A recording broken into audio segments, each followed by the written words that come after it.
মাতারের 2 FCI গুদামে খাদ্যমন্ত্রীর পরিদর্শন। Ration ব্যবস্থায় স্বচ্ছতা বজায় রাখা এবং খাদ্য সামগ্রীর গুণগত মান নিশ্চিত করতে পূর্ব বর্ধমানের ভাতার ব্লকের ওরগ্রাম ও কুরমুন এলাকার 2টি এফসিআই গুদামে আকস্মিক পরিদর্শন করলেন রাজ্যের খাদ্যমন্ত্রী অশোক কীর্তনিয়া। শুক্রবার প্রতিকূল আবহাওয়ার মধ্যেও তিনি সরজমিনে গুদামগুলির পরিস্থিতি খতিয়ে দেখেন।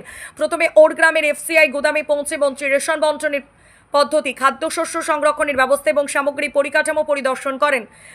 পরিদর্শন শেষে অশোক কীর্তনিয়া বলেন, রাজ্যের মানুষের হাতে নির্ধারিত পরিমাণে এবং উন্নত মানের রেশন সামগ্রী পৌঁছে দেয় সরকারের অগ্রাধিকার।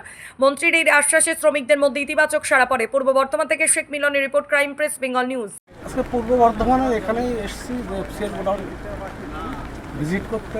যেহেতু এই গোডাউন থেকে বিস্তীর্ণ অঞ্চল এলাকায় চাল ডিস্ট্রিবিউট করা হয় এবং রেশনের মাধ্যমে সেই চালটা পাবলিকের কাছে পৌঁছে দেওয়া হয়।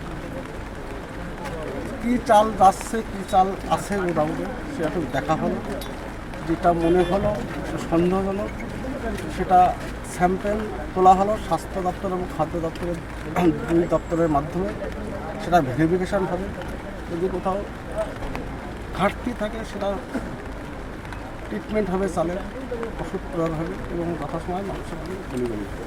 তারপরে যদি দেখা যায় বিগত দিনের সরকার যে দুর্নীতি হয়েছে, দুর্নীতিতে হিউম্যান ফিট আর নট, যদি দেখা যায় তাহলে সেই চালটা আমরা রেশনের মাধ্যমে মার্কেটে দেবো।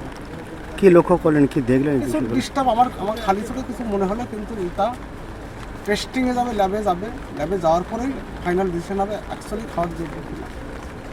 এই রেশন মানে যে রেশন ব্যবস্থার দুর্নীতির বিষয়ে সরকার কি নতুন চিন্তাভাবনা করছেন? এইগুলো নতুন চিন্তাভাবনা করছে বলেই তো আজকে গ্রামগঞ্জে ভিজিট করতে বেরিয়ে এসেছে। মানুষের খাবারের সঙ্গে কোনো কম্প্রোমাইজ নেই। পশ্চিমবঙ্গের 8.5 কোটি যে মানুষ রেশনের উপর নির্ভরশীল, খাবারের সঙ্গে কোনো কম্প্রোমাইজ নেই। যেটা সরকারি অনুদান আছে সেটা তারা সম্পূর্ণভাবে পাবে।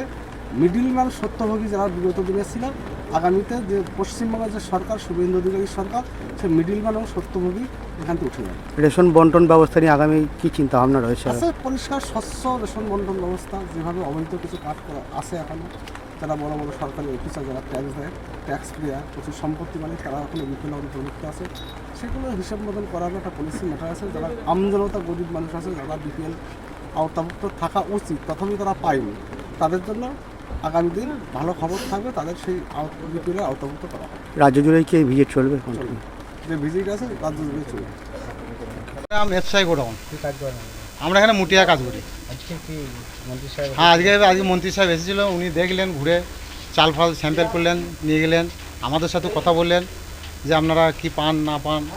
আমরা কিন্তু এখনও পিএফ পাই না। আমাদের স্যারকে বললাম আমরা পিএফ পাওয়ার জন্য আর নিজেদের ইয়ে করার, ওই স্থায়ী ইয়ে করার জন্যে।